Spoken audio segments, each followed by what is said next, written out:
screen and then see if this works for you guys. Share.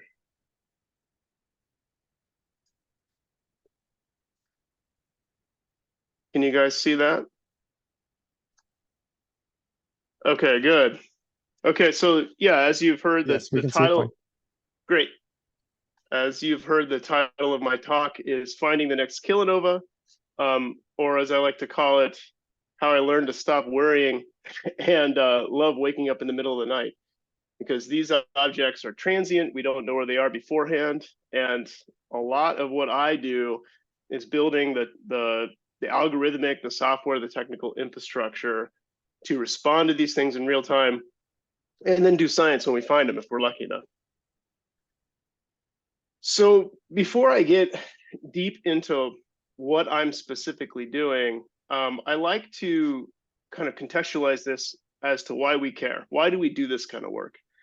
And as a part of my PhD, I had to articulate that in my defense. I had to articulate that in my thesis, and it actually provided a lot of meaning to me, actually, to think of like where in the arc of human understanding do I find myself in and find my work in. And so this is a picture of a human, and in a human, there's about 10 to the 27 atoms. So there's about more atoms in your body than there are in the known universe. Than there are stars in the universe, I should say. And for the most part, we have a pretty good explanation for where all those atoms come from, right? So we know that massive stars die, and ever since the 50s, we've known that stellar nuclear fusion builds heavier and heavier isotopes from simpler ones. So hydrogen burns into helium, helium burns into carbon and oxygen, and then on and on until you get to about iron, and that's when a star dies. So what this is a supernova remnant, and in this particular case, these are stars that are usually 8 to 10 times the mass of the sun, and when they explode, they dump out their guts, and so you are mostly oxygen by mass, and almost all of that oxygen is surely to come from a stellar explosion. However, you're also made up of quite a bit, and when I say quite a bit, I mean in number, not necessarily in mass, of elements like gold. And we've known also since the 50s that gold is something that you actually can't make in the center of stars. And so there's been a long process to try to understand where these very heavy isotopes like gold, europium, uranium, where do these come from? And so part of this talk is going to be to contextualize where we think that creation story is for these kinds of elements. So to go there, to answer this question, how did the heaviest elements come to be? We're going to visit gravitational waves. We're going to talk about multi-messenger astrophysics, which is a hot topic nowadays. And so you hear it all the time. So I'll talk about it and what I think and what I do. And then I'm also going to talk about how we can combine gravitational wave information with light in order to make progress. Along the way, I'll have some equations. I apologize for that up front, but I'll try my best to make them accessible. Okay, so the story starts with the state of the art in astronomy for thousands and thousands of years, which is just looking up at the night sky. And what characterized this kind of astronomy for most of human history is that this is astronomy performed with our eyes looking at light. So light is a form of electromagnetic radiation. Okay, and it spans from the colors that we can see to the colors that we can't see. So X-rays and ultraviolet light are very high energy light that we can't see outside of using an instrument, as well as radio, microwaves, these kinds of things being low energy light that we similarly can't see. So doing astronomy with light really completely changed several times our relationship to the cosmos. And I heard the presenter saying that our understanding of the expanding universe came with Hubble's measurement of the recessional velocity of galaxies. Well, that was done with light too. So you can tell a lot about the universe just by looking at it, which is quite remarkable.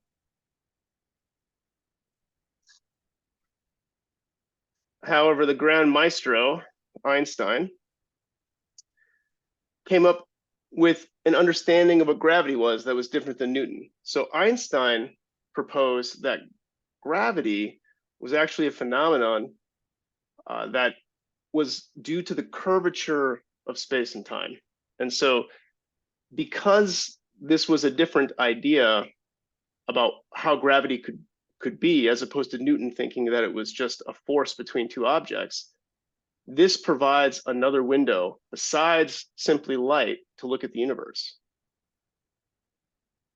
And we can look into the universe with gravitational waves. And so this is a simulation of a gravitational wave, and it shows you how they move and propagate through space.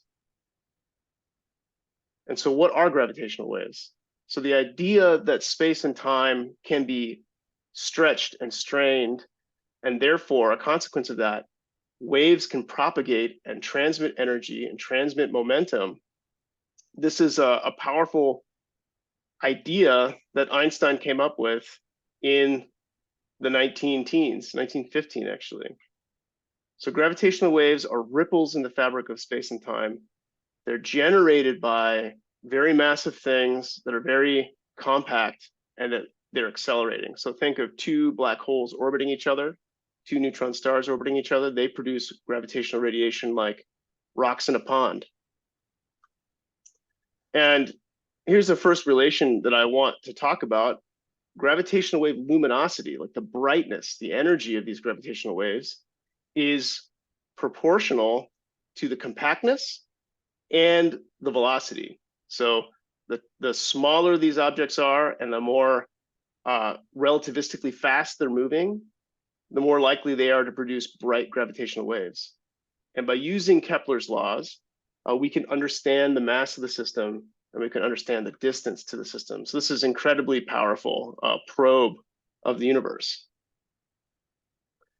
And of course, every time you open up a new window into the universe, as LIGO has been trying to do and succeeded in 2015, building these large-scale interferometers to basically measure these small stretches and strains of space and time. The first thing they discovered is two massive black holes merging.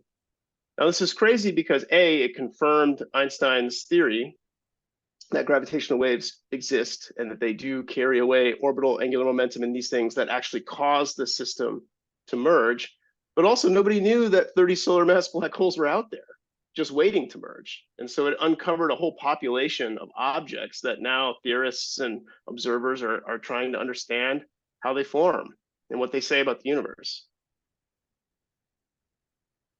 So black holes are black for a reason. Light can't escape. So you'd expect if two black holes merged in a vacuum, you wouldn't see anything. However, the gravitational waves themselves can tell us things about that system that we wouldn't have known any other way. They can tell us about their existence and their mass. They can tell us through that relationship I was showing earlier how far away they are. And distance measurements in space are problematic, right? That's something that's an active field of research for things like cosmology, for understanding the expansion rate of the universe.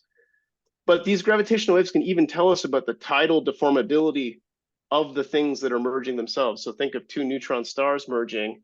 They will change their shapes from pure spheres to more like oblate spheroids as they actually have tides with each other. So gravitational radiation can tell us a lot about that stuff. But it can't tell us whether or not mass was ejected from such a merger. It can't tell us about the composition, or when I say nucleosynthesis, I'm referring to the fact that elements are built out of these mergers. It can't tell us what was built. It can't tell us about the galaxy that hosted it, and it can't tell us about what was left over. Is a neutron star left over from a merger of two neutron stars?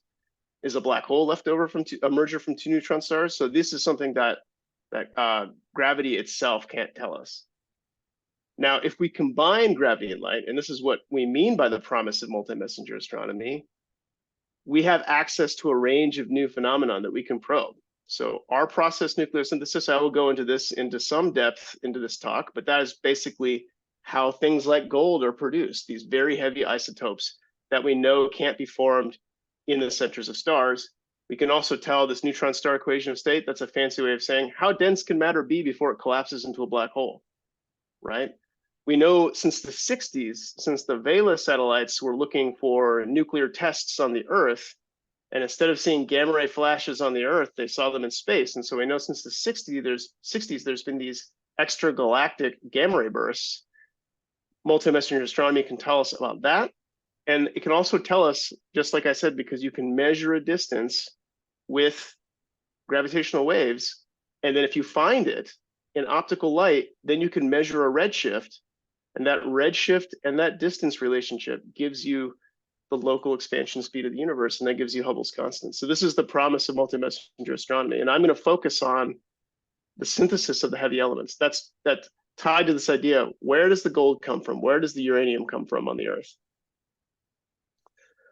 So I'm going to give you a quick primer on Kilonova and the R process. So to do that, I'm going to talk about some of these sort of nuclear processes that give rise to these heavier elements. And so there's a glossary here. I'll kind of go fast, and there's a lot of animations to help you sort of visualize that without necessarily the math. The first thing I want to talk about is beta decay.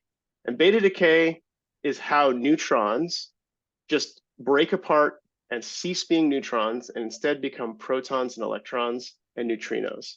So this will factor into the story. Then there's also something called the S process. And the S process here, S stands for slow. And what's happening here is that a target nucleus, like a seed nucleus, like some heavy element like iron, is getting bombarded with neutrons. And you may or may not know, as elements gain more neutrons, they become radioactive. And when they become radioactive, they can decay. And so this is what happens if that decay time scale is very quick compared to the time scale to receive another neutron. And so what we're seeing here on the vertical axis are different elements. On the bottom is xenon, then cesium, barium, lanthanum. And so as you go up, you actually add another proton. And what makes an element is how many protons are in it. And as you go to the right, you get more neutrons. And so this, I'll go back. Oh, I gotta wait to the animation. Sorry about that. But what you'll see is that as another neutron is accepted, it instantly decays. And so this blue line represents increasing neutron numbers. And as soon as it takes a turn to the upper left, essentially there's a neutron decay. And that neutron becomes a proton by beta decay. And you can see this green line is called this valley of beta stability. So what I'm trying to describe here is the fact that as you build new elements by adding neutrons to them, and then those elements become radioactive, they decay, they gain a proton through that decay, they sort of create elements that follow this green diagonal line in this sort of isotopic plot I'm showing you here. But there's a whole region of elements that can't be built this way. So to do that, you need another nuclear process. You need the R process, where R stands for rapid. And here, that's where you gain many neutrons before any of those neutrons can decay. So what happens is you build up these very heavy isotopes very quickly. And then through that process, it produces a bunch of stuff, basically jumps over on that valley of beta stability and produces a bunch of very heavy isotopes sort of all at once. Okay.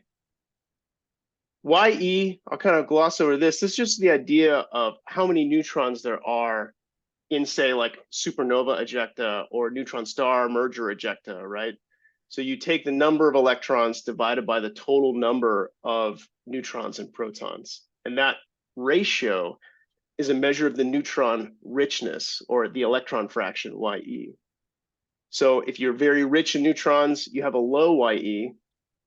And if you are very poor in neutrons, you have a YE that's closer to a half. And so because I'm basically describing the conditions for this rapid neutron capture, we need a lot of neutrons. Therefore, we need high neutron richness. And we need a YE, an electron fraction that's very low. And then the last player in this game is inverse beta decay. And that's where we have neutrons that are, say, flying around in outer space, maybe in the debris of a merger, and neutrinos can actually slam into these neutrons and then turn them into protons. And if that happens, you start to starve the process that drives this R process nucleosynthesis. Essentially, like, you need a lot of neutrons to produce heavy elements. And if you convert those neutrons into protons, then you don't have them, and then you can't produce very heavy elements. Okay. So if only the ancient alchemists knew this, they would have an accurate recipe for gold. What you need is billions and billions and billions of neutrons. You need huge densities. You need about 1 billion degrees, and you need about a second. And that's how you produce gold from lead. So where would we find this astrophysically? And I've kind of been giving this answer away. A natural place you'd find this is in neutron stars, because neutron stars themselves are made of mostly neutrons. And you can see these waves coming off these neutron stars. They're so massive, they're so compact, and they're moving relativistically fast that they're generating gravitational wave radiation. And that gravitational wave radiation actually drains the orbital energy of those neutron stars, forcing them to merge within the age of the universe. And so what you're seeing here is a schematic now of, after they merge, they can produce something called a hypermassive neutron star, which is just a very large neutron star.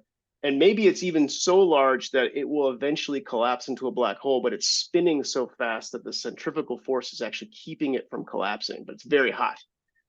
However, if you have neutron stars that are singly themselves almost the size of black holes, then if they run into each other, the total system mass is heavier than the maximum mass that a neutron star could be. And in that case, they would collapse directly into a black hole. Now, this point I'm making is actually germane to the story I'm about to tell. So if you've got two neutron stars that, when you add them up together, don't exceed this magic mass number where they just immediately collapse to a black hole, they have a surface, right? They have an actual surface of neutrons. They're very hot, and very hot things radiate neutrinos. And by radiating these neutrinos, they can destroy the free neutrons that are released in this merger. And by destroying those free neutrons that are released in the merger, they essentially will stop the heavy elements from being synthesized. However, if you have a situation where they collapse directly to a black holes don't have surfaces. They don't have anything that can radiate, because they're black holes, nothing can escape. And so in that case, the relative fraction of neutrons in the ejecta will be much higher, and you'll be able to synthesize much heavier elements. Okay, so in this model here, you have the merger, and whatever happens, whether or not you get a massive neutron star or a black hole, and then you have this cloud of debris that's sort of shed, called a kilonova. And that cloud of debris is radioactive. And that radioactive stuff, which is basically a bunch of heavy metals, it gets so hot as it radioactively decays that it glows like a light bulb. And that is what a kilonova is. It's actually a thermal transient caused by the radioactive decay of incredibly hot and relativistically expanding neutron-rich material. And also, in this process of slamming neutron stars together, you can also create non-thermal radiation, or like pulses or jets of gamma ray radiation. So this is all theory up until 2017. And so if we find something like this and we plot how bright it is over time, the behavior of that plot will tell us something about the composition. So light elements, like iron group elements, they aren't as opaque as these very heavy elements. And because they're not as opaque, light can escape. And if light escapes, the whole light curve sort of loses its energy quickly. So you can think of like the opacity like a sponge. And if you're trying to wring the water out of a sponge where the water is the energy, if the sponge won't let go of the water, then that water stays in the sponge, right? So the whole process is slower. You have to let the water sort of drip and evaporate out of the sponge. But if you can wring the water out of the sponge really quickly, then you get a very quick change in the brightness over time. So the presence of lighter elements tends to have these light curves, as they're called, evolve really rapidly. They tend to be blue. But if you've got a lot of opacity in your material, what ends up happening is the light takes a lot longer to leave. And so the whole time evolution of the brightness over time is stretched out in time. And not only that, if you look through the smoke, say, like if you look through smoke at the sun looks red, right? Because the blue light is being scattered off of that cloud, essentially. And the same thing happens with the light that comes from these mergers. And so the total brightness tells you something about how much total mass is produced, because that the more mass, the more radioactive material, the more energy is released. And the time scale that it takes for this light to evolve tells you something about the opacity, which tells you something about the composition. And then the rate of that light diminishing over time tells you about the energy injection. So if you have a bunch of energy injected really quickly, then you have very fast half-lives to these radioactive elements. If you have something that injects energy more slowly, that means that the half-life is slower itself, right? Because the half-life, the radioactive decay, is what's providing the battery for the brightness over time. Now we're sort of equipped to ask this question: are neutron star mergers the dominant sites for the synthesis of the R process, right? The R process meaning the heavy elements. So do neutron star mergers produce the heaviest elements in abundance? Okay, and we have tools to do this now, right? Because LIGO is operational. We know that neutron stars are very massive, so they produce gravitational radiation. And so these detectors, these LIGO detectors, actually can detect this radiation almost like an early warning system and tell us where to look. And unfortunately, the last image in this is actually Virgo. And if you guys are in the know, the Virgo detector, which is in Italy right now, is offline because they're having a lot of problems with their system. But basically, that hinders our ability to sort of triangulate the direction that these things are coming from. But you can think of it like triangulation. Each one of these detectors, on the far left is LIGO Hanford in Washington. In the middle is LIGO Livingston in Louisiana. And on the right-hand side is Virgo in Italy. These things act like ears. If you had multiple ears, your brain can sort of triangulate the direction that sound waves come based on the timing differences between when the sound hits one ear versus the other ear. And that's what these things are. They're basically listening for gravitational waves. You also need something to actually look at the sky with. So you hear something from the gravitational wave detectors that say, we think that there's something out in that direction that far away. But you need a telescope, right, to look for the light associated with that. And so our two workhorse telescopes at Santa Cruz, at least, is the Nickel telescope in California and the SWOPE telescope in Chile. They're both 1 meter telescopes. The Nickel has a much smaller field of view, but the SWOPE has about a field of view the size of the full moon, about a quarter square degree. Now, the problem, for the most part, is that the localization, say, of where LIGO tells us where to look on the sky, they're massive. They're hundreds or thousands of square degrees. And even with a 1 square degree imager, you know, that's like looking at the sky through a straw. And so if I took the full moon and I put it up on here and I shrunk this full moon to the scale of these regions on the sky that LIGO thinks that the neutron star merger happened in, you wouldn't even see it, right? A quarter square degree on the scale is invisible. So how do we make progress? We target the mass. Now, if we follow this reasoning, neutron stars and black holes, they come from stars. Stars live in galaxies. And because gravitational radiation or gravity itself is attractive, these things cluster. And so we have not a homogeneous sort of distribution of galaxies on the sky. We have clumps of galaxies on the sky. And so if we want to search for these things, instead of having to cover 1,500 square degrees, we can point and shoot at individual clusters of galaxies to try to find the optical light signal associated with these gravitational waves. Okay, so I'll go through fast through this. So like, assuming that you wanted to go do this, what galaxies are the right galaxies to look at, right? And I'm going to make the case that there's a very simple weighting algorithm you can do here, which is, if you think about the LIGO localization of where, this event happened, things that are at the center are more probable than things that are at the edge, right?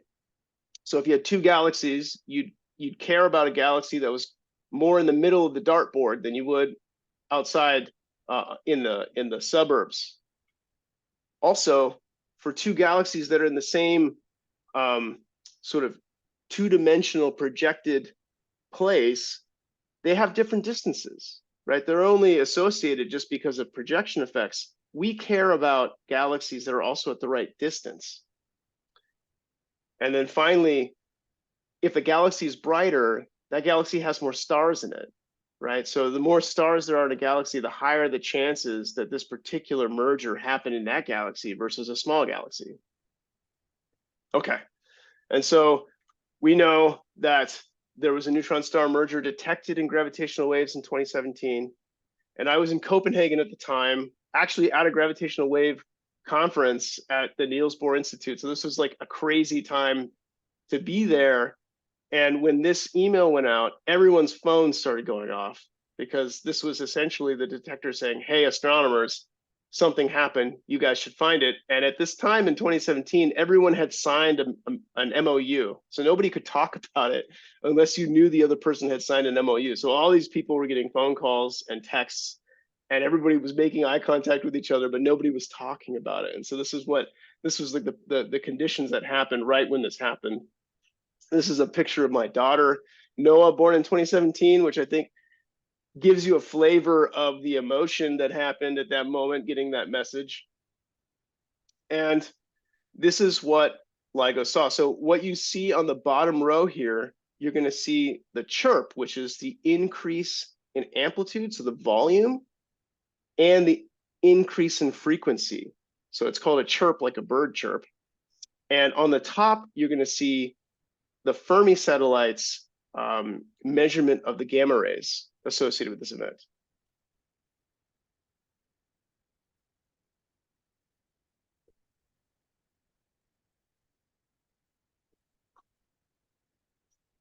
So I assure you that's the actual sound of a gamma ray burst. And so this is interesting. So this ties back to this schematic picture that we talked about, that there was a gravitational pulse of radiation that LIGO detected, and then shortly, about 1.5, 2 seconds later, there was this pulse of gamma ray radiation detected as well.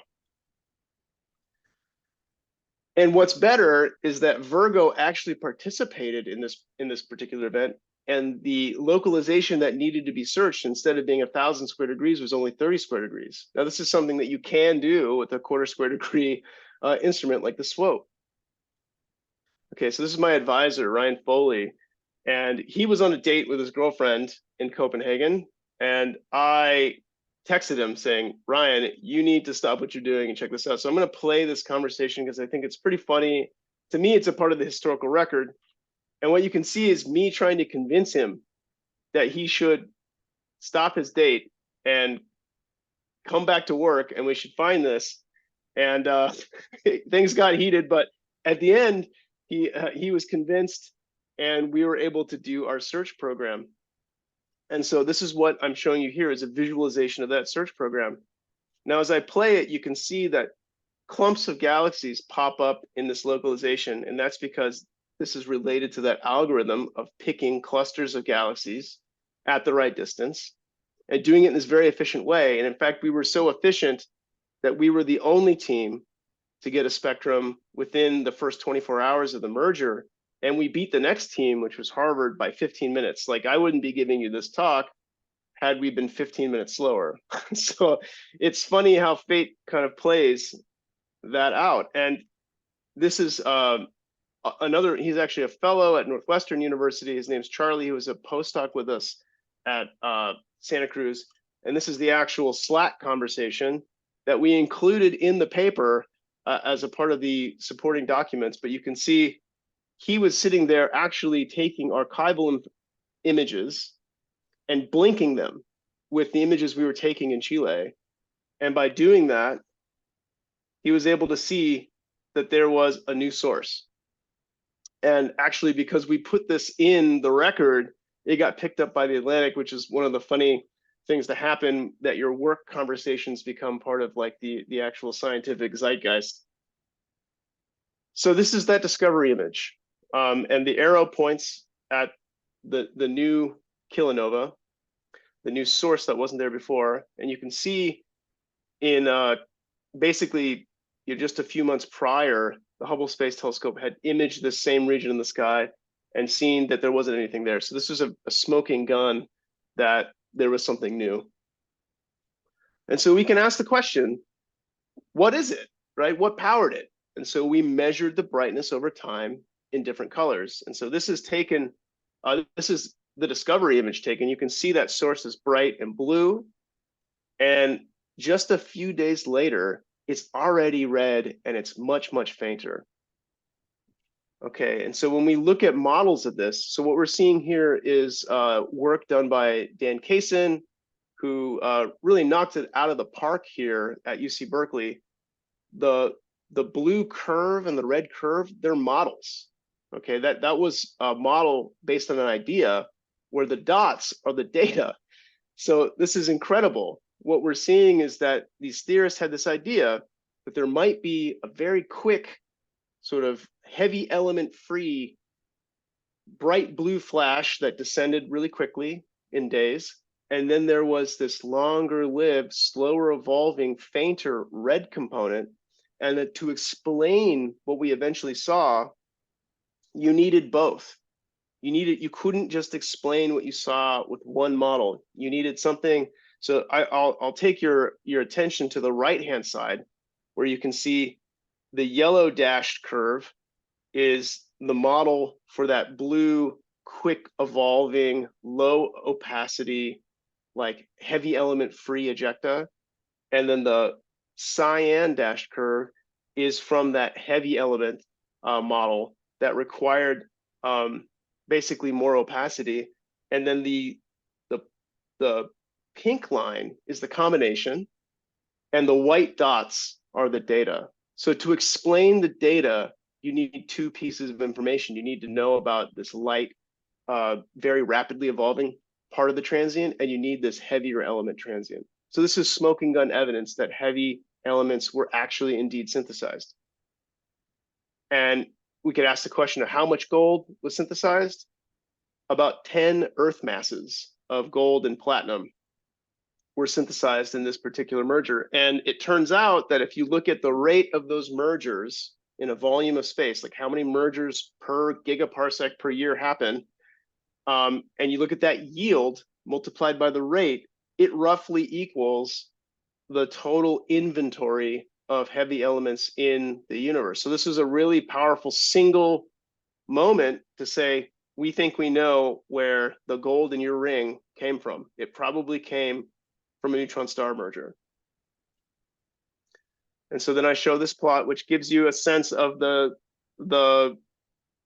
where the different formation channels for all these elements came from. So all of these heavy elements, when you really get past iron and really down into the lanthanides, which are the ones that pop out of the periodic table, we think most of these things actually come from merging neutron stars. Also from the S process, which is that process of very slow neutron dripping. That happens in dying AGB stars, but the exciting thing here, I think, is the neutron star mergers themselves. Okay, so this unlocked a huge treasure trove, and as was mentioned, it was the discovery of the year, not just our team, but just the whole entire community coming together, from the gravitational wave physicists all the way to the entire world's transient astronomers, being able to image this thing around the clock and be able to get these understandings and insights into the physics of gamma ray bursts, into the origin of the heavy elements, into even measuring Hubble's constant with this one single event.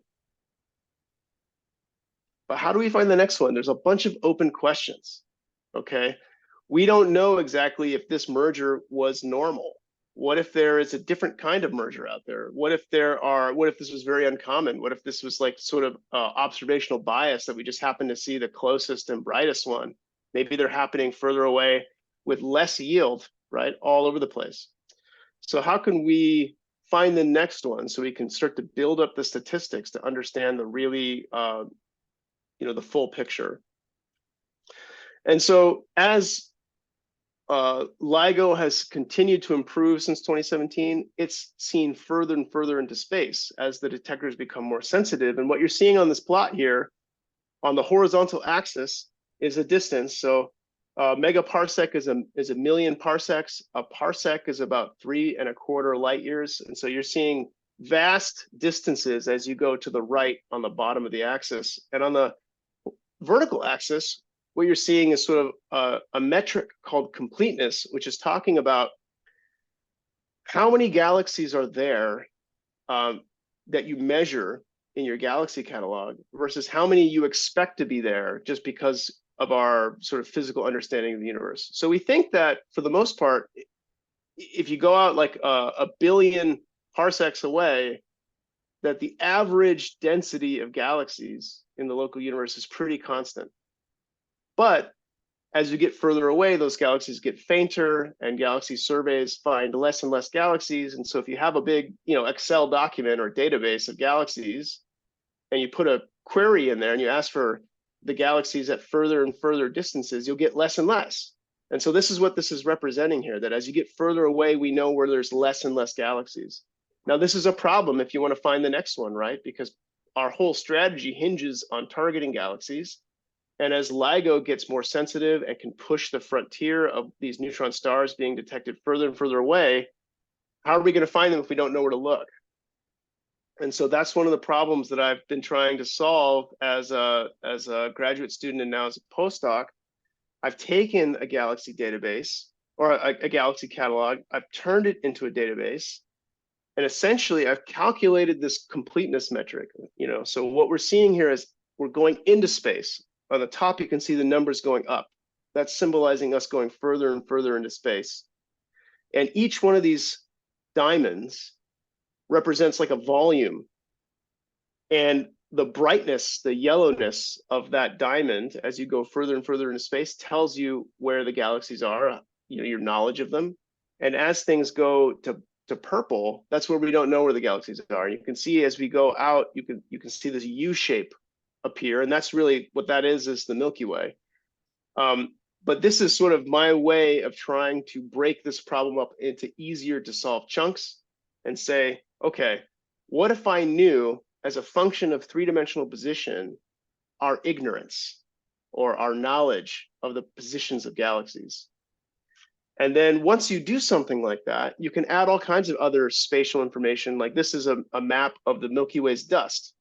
So that will also, if you're an observer, if you have a backyard telescope and you want to look at astronomical objects, if you're looking dead in the center of the Milky Way, you're not going to see much because you're going to run into a lot of dust. And so when you're planning your observations, you also want to know where the dust is. Now, I'm going to show you a simulation of the tool that I built. So what we're seeing here is if you've got 20 observations you can make, and those 20 observations you can make, right, because we have limited time on the telescopes, maybe the region of the sky is setting, those are represented as red squares. Now, what you're going to see is as I take this region and artificially shift it further and further into space, and you can see in the top left, the distance is increasing. What's happening is instead of these red squares targeting individual galaxy clusters, they start to just sort of collect in the center, because what we're really trying to do is say, if we are very close, point and shoot at the galaxies. If you're very far away and you don't know where the galaxies are, just get that high probability region in the center, right? And so this is part of the tool I built to be able to optimize global networks of telescopes in order to efficiently search the haystack, right, for the needle. And this event that happened next, so this is the second neutron star merger. It happened in April 25th, 2019. And this was a very unique merger because if you can see here, the total mass, so if you add up both neutron stars together, you get a mass that's something like 3.4, 3.5 times the mass of the sun. We think that this is safely in excess of the maximum mass of a neutron star. So we believe that this merger between two neutron stars is already totally different than what happened in 2017. This system probably directly collapsed to a black hole. And just to put a finer point on that, what we see in these two distributions, these bell curves, the one on the left, that bell curve, represents what we see in the Milky Way in terms of the total system mass of double neutron star systems. They tend to hover around 2.7 solar masses. So 2.7 times the mass of the solar system is the total system mass of most neutron star systems we see in the Milky Way. But this system is way beyond that, right? So again, LIGO has found something that astronomers never knew was possible. We never knew that neutron star systems could be this massive.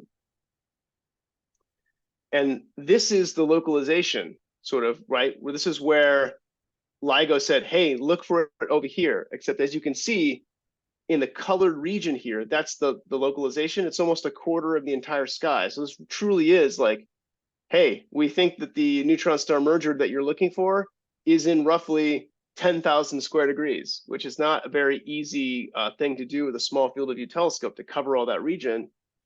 However, with my algorithm, now remember the yellow here represents places where we know that there are galaxies, and the purple represents places where we don't. When we mix these two together, you can see what happens is it sort of gets pixelated. And what I've done is I've taken the probability from the map and I've redistributed it to high probability clumps of galaxies. So my answer to how you find a needle in a haystack, you burn the haystack down. And so each one of these hot pixels, if you will, is actually a cluster of galaxies in the right two-dimensional position, in the right three-dimensional position, and that are particularly bright. Okay. And so this is just sort of a quick visualization of the efficiency gain. You can see on the lower left, this is like a limb of that probability. And then on the lower right, you can see those hot pixels. So basically all that probability in that square, which would have taken a long time with the telescope to search, could then be concentrated in just a few small areas that are easier for a telescope to search. Now, unfortunately, again, everyone is so jazzed about this that basically the entire world was looking for this. And so every one of these colored squares is actually another image done by another team. So you can see that there are literally thousands of images to find this thing, and nobody could find it. But part of the reason why nobody can find it, we think, is because of the mass of the system. Remember, the higher the mass, the more likely to become a black hole. And if it was a black hole, the more likely it was to have a lot of neutrons. And if you follow that reasoning, then the ejecta that you'd produce would be very red, very faint. And therefore, most of these images taken were taken at too shallow of a depth. So what happened was in 2019, everybody was looking for the first one. They're all looking for 2017 GFO. They're all looking for the original Kilonova, and they set their exposure times to expect that kind of brightness. And we think now that because of the underlying physics of the astrophysical system itself, that it probably was much fainter than that. And also probably produced much different kinds of elements than the first one. So it probably produced maybe less total ejecta, but more gold fractionally. And again, this is a little bit quantitative, but just to say that there's a huge performance increase for small field of view telescopes when you do this algorithm. And what we're seeing in this plot, in each one of these plots, this is looking for like the blue. Remember, there was a blue component and a red component. On the left is the blue component. On the right is the red component. On the vertical axis is the amount of mass. So as you go up, you get more massive. And as you go from left to right, the expanding ejecta gets more quick, it gets faster. And you can see essentially where it goes from black to yellow, that's where it's yellow is where we have our best chance of seeing something. So really, we're limited by how much total mass was ejected from this merger. And so that's really what this is saying is like, look, if it was a red kilonova on the right-hand side, which we'd expect from a neutron star merger that produced a black hole, we really don't have a good chance. We have less than a 1% chance of seeing something like that, even given the fact that there were thousands of images taken looking for it. So now we're in 04. Again, if you've been following LIGO news, we are in the 4th observing run of LIGO with increased sensitivity. They're detecting stuff that it's like thousands of megaparsecs away. So we're talking about, like, just today, there was a merger of a massive black hole system that was at redshift 2. So for those who may know, redshift 2 is when most of the star formation happened in the universe. So this is referred to as cosmic noon. And so LIGO is detecting stuff that is way far out there. But of course, if it's detecting stuff that's that far away, it's detecting black holes and not neutron stars.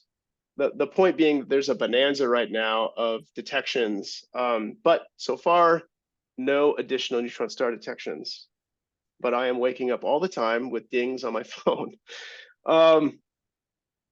And, you know, I think the thing that's very enticing to me is that if we find another kilonova, who knows what it'll look like? Who knows what kind of astrophysical system was put together to make that next kilonova that we find, and what kind of elements it synthesized. So this kilonova diversity, the diversity of neutron star systems themselves, spices up this story of how we get all of the lead and the gold and the uranium in the local universe that we see today. Okay. And we're not without our tools. Instead of just those 2 telescopes, we have many telescopes, including JWST and Keck in Hawaii. And with JWST, the exciting thing about this is that it sees in the infrared. So like I said, a lot of these kilonovae are going to be red. They're going to produce very heavy elements. And we didn't have this in 2017. And if we did, we might have seen actual chemical fingerprints of specific elements like strontium, or even actinides, which are even heavier than lanthanides. So it's going to be very exciting that if a kilonova is found, you bet that JWST is going to image it, and we're going to see these things in the thermal infrared, where the wavelengths are like 2 microns, basically double, you know, the largest wavelength you can see with your eyes. So the conclusions here, I think I've done okay on time, is basically, you know, the discovery in 2017, finding it, like just finding it, unlocked all the science. It let us measure the expansion speed of the universe directly. It showed us that these neutron star mergers produce heavy elements, which was an open question until then. And it also jump-started a new field of multi-messenger astrophysics. Now, you can say that 1987A, the supernova that happened in 1987, and also had some neutrinos that were detected, was the first genuine multi-messenger astronomy. But I would say that gravitational radiation mixed with electromagnetism is really pushing the boundaries of what you can understand about the universe. And the second thing I'll say, which is the second result that I presented, is that neutron star mergers are diverse. 190425, so that April 25th merger, totally different than the first one. And so because of this, we think that it probably was much fainter, that it probably produced many more heavy elements, and that we need new tools in order to optimize finite resources to find these things. And that is part of what I'm doing at Space Telescope. So I want to thank you for having me, and I will go ahead and stop for questions. All righty. Thank you, Dave. Let me get some lights on in here so that it can see people. And get the other mics on.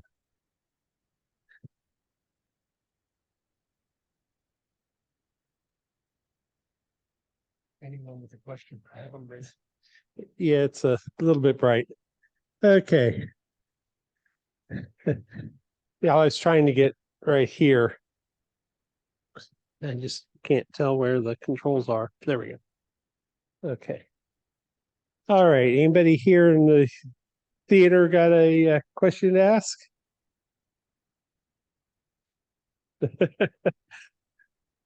We know you, Leland. So I'm curious. Can you hear me? Yeah, I can hear you. I'm curious. Some of the pictures you had that showed the collapse, particularly the one that showed it may collapse into a large neutron star or into a black hole, they showed spheres.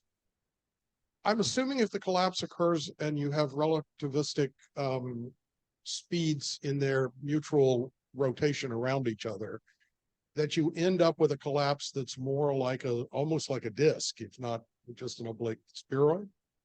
And if so, how does if it is a black hole, if it's going to collapse into a black hole, what happens to that? Does the edge of that disk become an accretion disk?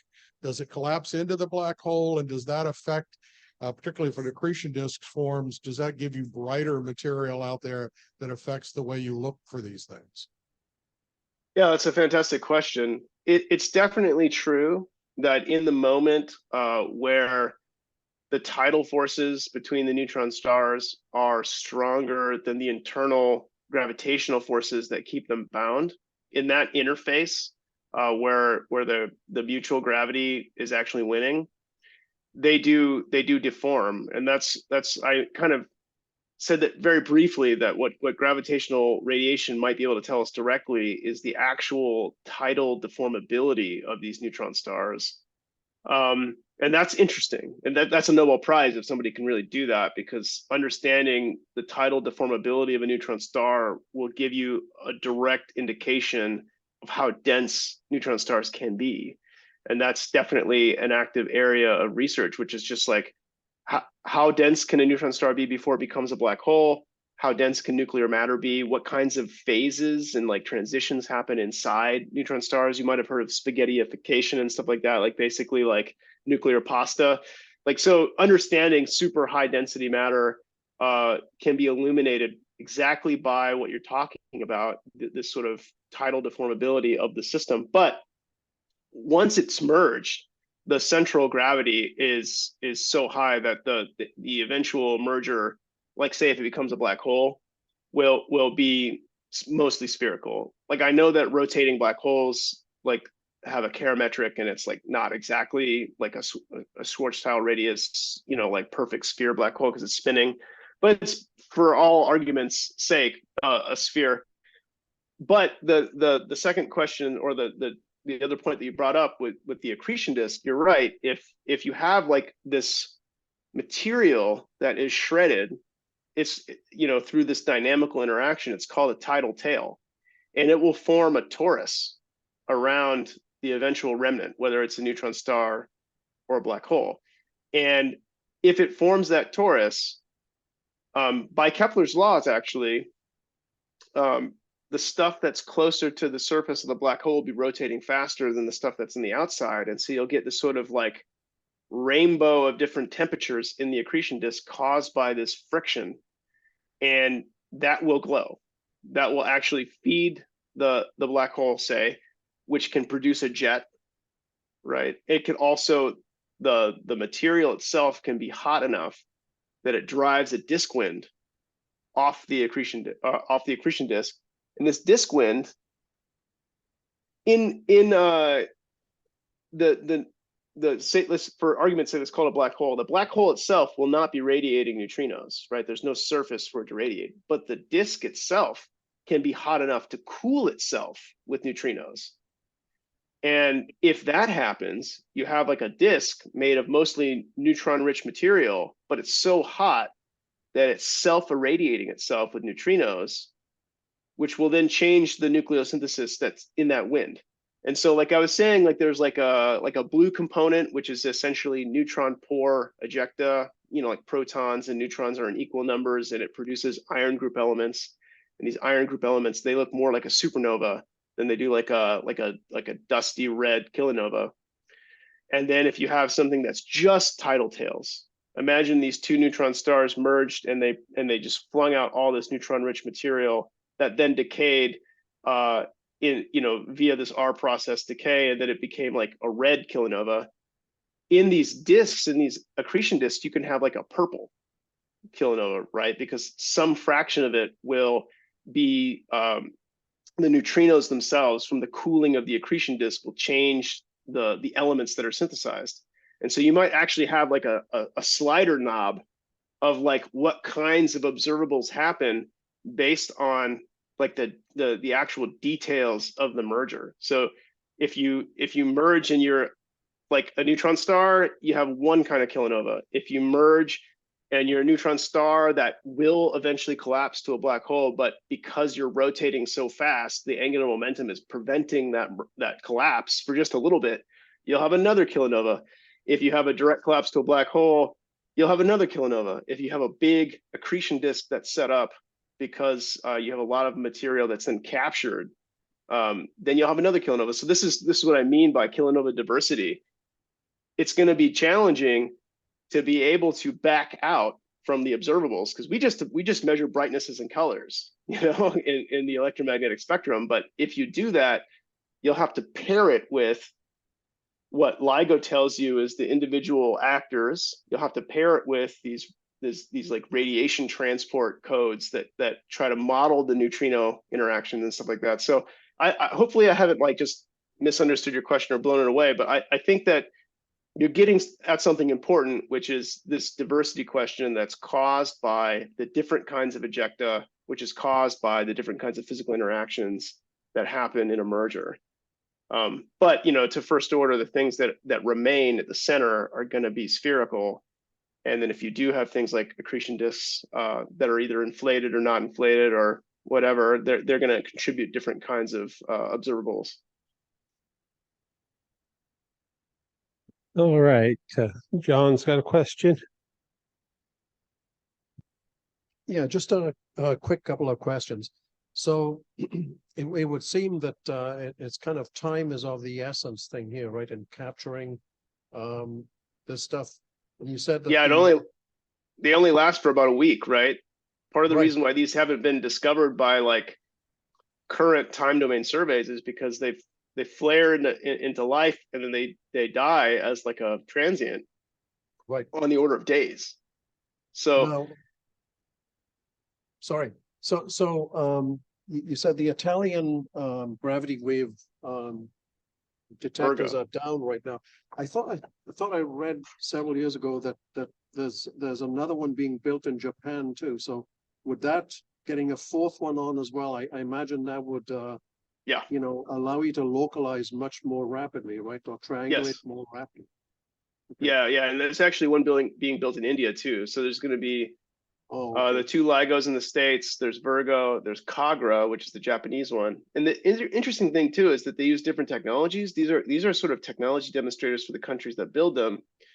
And for Kagra, say, they're cryogenically cooled. So they use coolants to actually cool down their detectors even more, because what they're trying to do is they're trying to limit the thermal noise in the optics in order to get more sensitive. But then you have other complications. So right now, I think like Kagra has like a range, like a range where they can detect things in space, like on the order of a megaparsec. And a megaparsec again is 1 million parsecs, and a parsec's about 3.25 light years. Sounds like a big number, but the intrinsic like astrophysical rate of neutron star mergers is so low. Something like 600 happen in a gigaparsec cube per year. It was a fantastically large volume. So within a megaparsec, you just don't expect to see anything. So Kagra is not seeing anything. Virgo right now, they've been improving their stability of their laser system. They're out to like 30 megaparsecs. LIGO Livingston is like something like 160 megaparsecs. And Hanford is I think less than that, maybe 140 megaparsecs. And so you're absolutely right.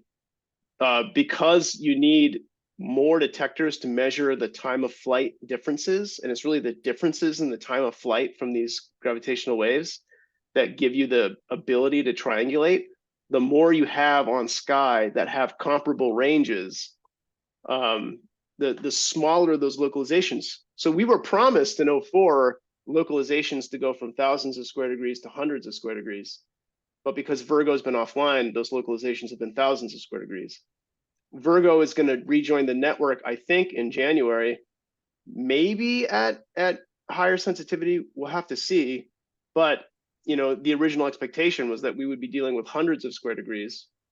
So that actually makes tools like Teglon even more important, right? Because the haystack's not going away. But yeah, if we had like a very sensitive Kagra, a very sensitive LIGO India combined with Virgo and Hanford, I think like that 5 to 6 detector situation, you're going to be able to have localizations that are like probably on the order of square degrees, right? And that's where like you'll instantly acquire them, and then you'll get the full time evolution of these things, and you'll start turning it from like a once in a decade discovery to something that is like industrialized, and you're getting every single one of them because you have not only like the machine learning and stuff that's actually extracting the signals from the gravitational wave detectors themselves, but the information that those detectors are giving to electromagnetic observers is so good. It's so constraining that we can just like, you won't need Teglon anymore. You'll just point to the square degree patch where it happens. That'll be cool because then you'll start to do things like understand populations and really understand like, what fraction of gold comes from neutron star black hole mergers versus what fraction of gold comes from equal mass neutron star mergers. And I think that'll be interesting.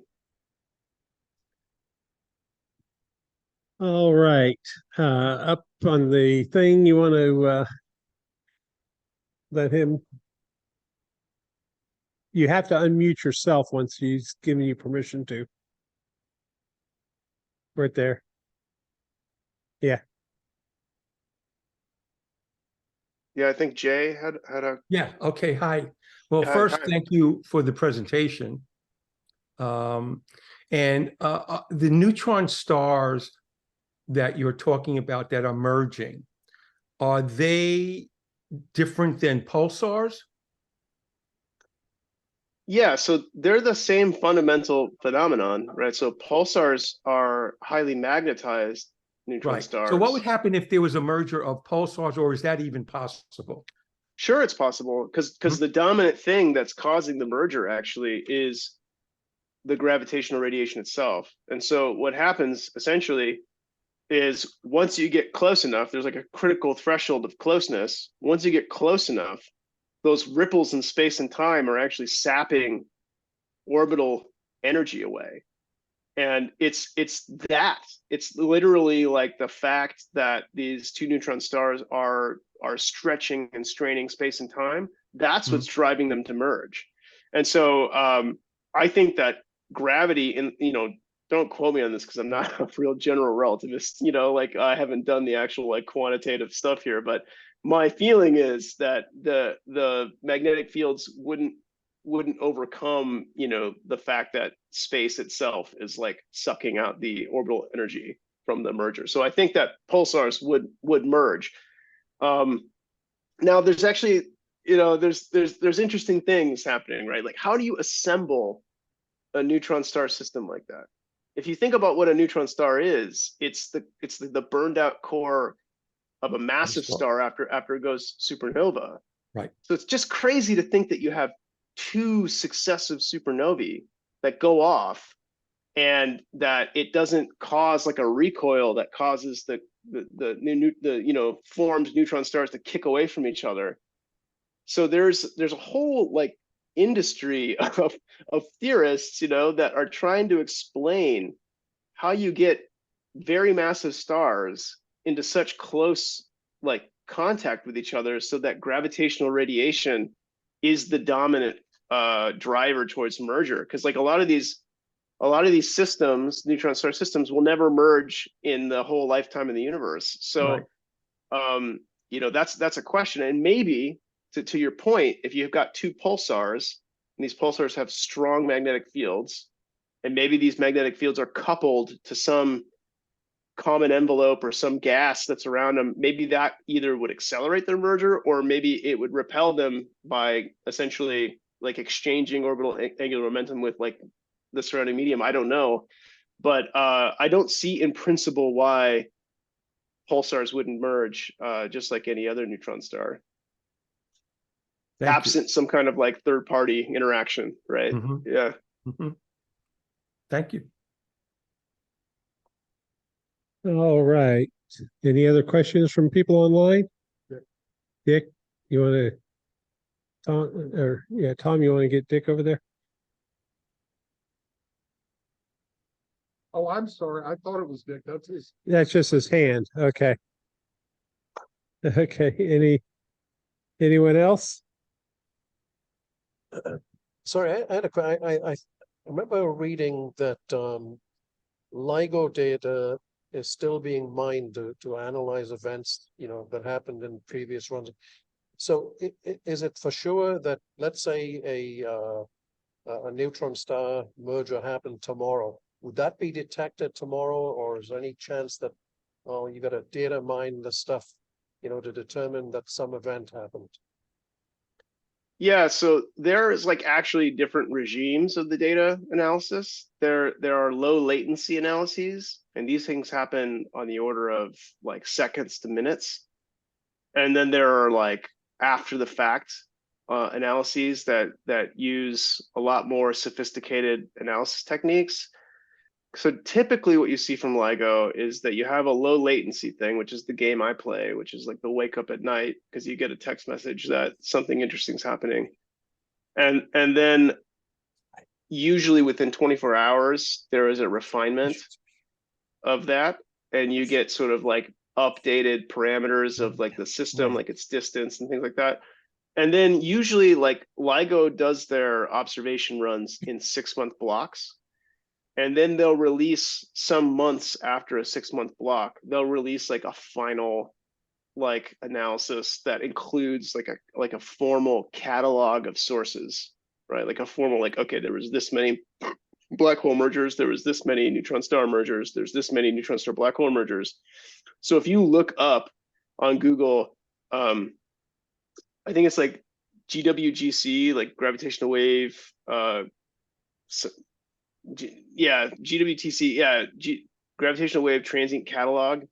They have like numbered ones. And so to your point, like they continue to evolve their data analysis routines and they will continue to publish things.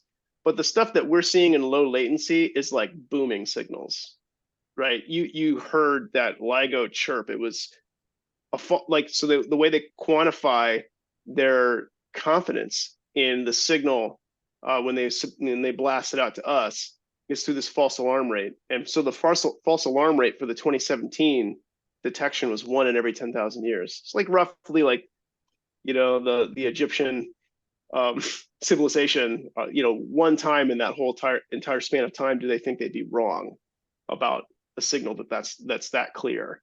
So I think there's a couple things that like there will be more refined analyses that will change the interpretation of some marginally detected mergers, but for those really booming signals, they know about them in low latency.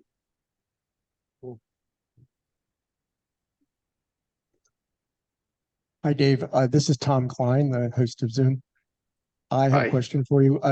Could you tell us what part of the investigative area that artificial intelligence may be playing, both in the past, the data that has been collected in the past, at the present, and what you foresee artificial intelligence doing for your data in the future?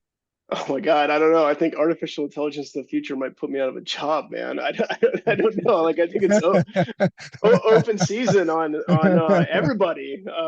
Like no job is safe from artificial intelligence. So I'll refrain from projecting too far into the future. But I will say that if you look at, to me, it started with machine learning techniques, right? Statistical machine learning techniques, and now it's evolved into all kinds of stuff like large language models that can actually try to interpret natural language questions. But if we keep it for a second to machine learning techniques, what these things are doing really is that in higher dimensional spaces, they're trying to emulate what are expensive calculations. So you can imagine that if you wanted to accurately model a system of, neutron stars merging, like what do you have to know to do that? You have to know general relativity and all of the general relativistic effects, and like the metric being, you know, twisted, and space being rent apart by these two things. So you'd have to do all those equations.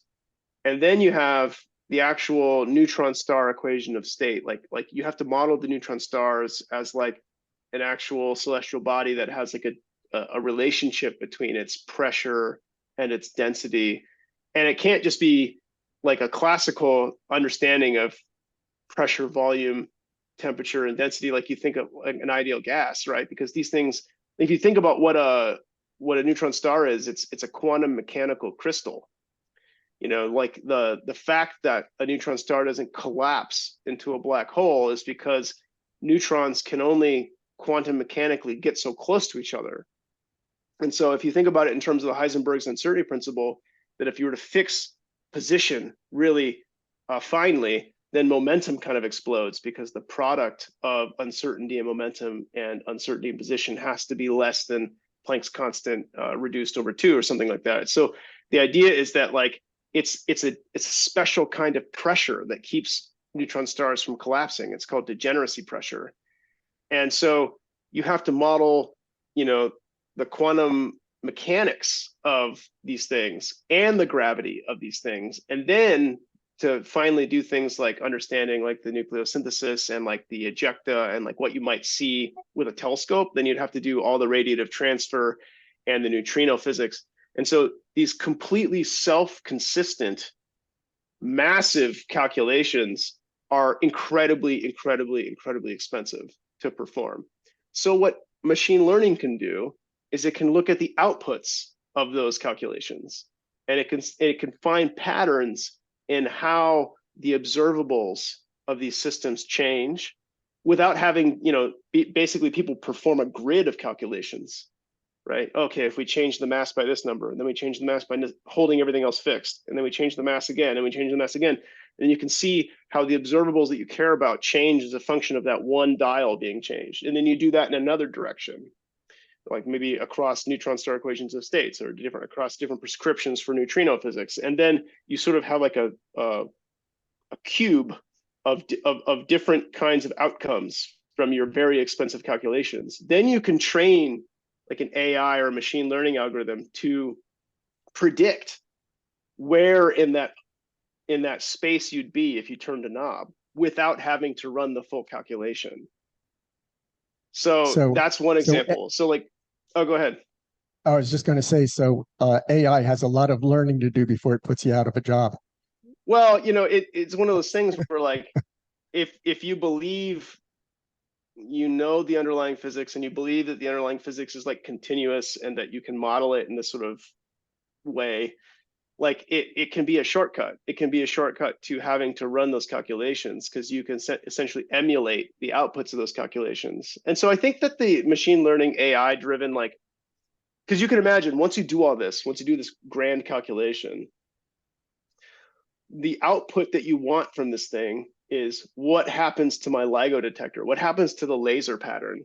Because like you have to like take this crazy three-dimensional, excuse me, it's general relativity, four-dimensional like, you know, system, and then turn it into a squiggle, because you've essentially taken what you think is the real physics, and then you've like combined it with like the response function of your detector. And ultimately what people do then is say, okay, then it creates a pattern in the detector, and then we have this way of saying fit different patterns to what the detector's reading, and whatever fits the best, we can invert that to find out what the physical parameters were. So you can accelerate that process with machine learning, right? Like if you have a way to emulate all the different kinds of crazy signals you would get from all the different kinds of crazy physical simulations, and then instead of doing a very brute force exhaustive kind of search of your data using high fidelity simulations, you can use like these like emulators to try to find patterns in the data that look like what you think they should look like based on how you train the model. So I think that's kind of how machine learning and artificial intelligence is used now. How it's used in the future, I think it's a, you know, kind of an open question, because like it's changing so fast. hopefully that was a useful answer to you. But, Yeah, yes, yes. yeah, It is good. Okay. Thank you very much. I appreciate it. yeah, absolutely. Mine will be as open-ended. Yeah. Hopefully not as open-ended. I understand that there's discussion about building physically larger, gravity wave detectors, even in space. Yeah, Perhaps Lisa. even across orbits of the planets. And the idea is that you can't detect gravitational waves that are substantially larger, or maybe even as large as the length of the detector you have now. Yeah. What are you blind to in the current detectors because of their limitations of wavelength? Is it solely about redshift, maybe the wrong word, but the equivalent of redshift for gravitational waves, that you can No, only that's a look great so far, question. that you can only Yeah. look so far out, or are certain collisions going to yield such long wavelengths, even if they were close by, that you can't see them? Yeah, that's a great question. So if you think about it like a guitar, right? Like a guitar, you can pluck a guitar string, and based on the amount of standing waves that can fit on the neck of the guitar, gives you what harmonics can be played with the guitar, right? So it's that same kind of idea where LIGO's arms are like 4 kilometers. So very, very large frequency, or no, invert that, very low frequency waves, right? Can't fit. They can't be sampled by the LIGO arms. And so for instance, LIGO is insensitive to supermassive black hole mergers, right? Like we think that at the center of every galaxy, like our galaxy, Sagittarius A star, M82, that there are these million to billion solar mass black holes. And we know from lambda CDM and from sort of the hierarchical view, the standard model, if you will, the standard model of cosmology is that everything forms through hierarchical mergers. So you have like smaller galaxies back in time that merge into bigger galaxies, and that, things like the Milky Way itself wasn't born the way it is. It was born through mergers of smaller things. So if you follow that logic, there should be all kinds of supermassive black hole mergers, right? But these are not going to be able to be detected by LIGO, but they might be detected by LISA, because LISA has, instead of 4 kilometer long arms, it's going to have like 4 million kilometer long arms. So you can fit a bigger base note in that. And also, you might have heard about the nanograv thing that happened in February, I want to say February, or like June, I don't know, like this year. But basically, this related to the pulsar question, is that there are systems of pulsars, or like pulsar neutron stars around the galaxy, right? And so they spin, and they have this very accurate timekeeping pulse as they spin, and you can imagine like every single radial distance from the Earth to that pulsar over there, to the Earth to that pulsar over there, the Earth to this pulsar over here, is like a galactic scale interferometer. And if there was a supermassive black hole merger somewhere far away, that those waves would wash across, these base notes would wash across the galaxy. And because of space being, sort of compressed and then rarefied, the timing between the lighthouse pulses of the pulsars would be glitched. You would have like, some of them would get there faster than they should have, some would get there slower than they should have. And that is the result of the nanograv group, basically saying that they've detected basically the fact that there is like this underlying stochastic, meaning random, like sea of just gravitational radiation permeating all of the local universe, right? And they think it's from just all these galaxy mergers having all these supermassive black hole mergers all around us throughout the universe, and that the universe is really just like a really like large thrumming bowl of jello and that through measuring the timing differences, the glitches in the timing from all these pulsars, that they're able to constrain the amplitude and like the power spectrum of like, just the wobbling of the universe itself. So this is to say that like your detector is tuned to a frequency to detect a certain kind of phenomenon. So LIGO is tuned to detect the frequencies that are produced through stellar mass mergers. It's not tuned to the frequency to detect supermassive mergers. You'll need LISA for that, or you'll need this pulsar timing array. So I think that answers your question of like, you can't detect everything with one kind of detector. However, something like LISA might detect neutron stars when they get close and are like a year away from merger.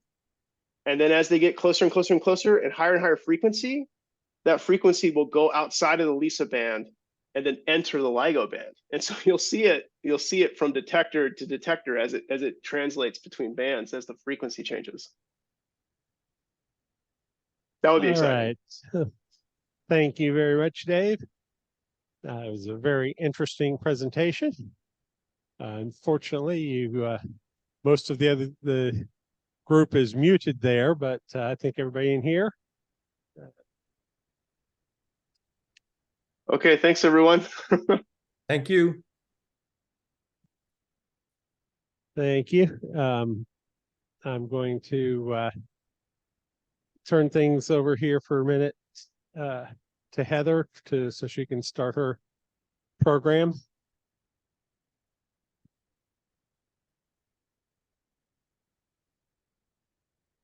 Is LISA still launching in 2037? Your guess is as good as mine. Okay, good luck. Thank you so much. Yeah, thank you. Thank you.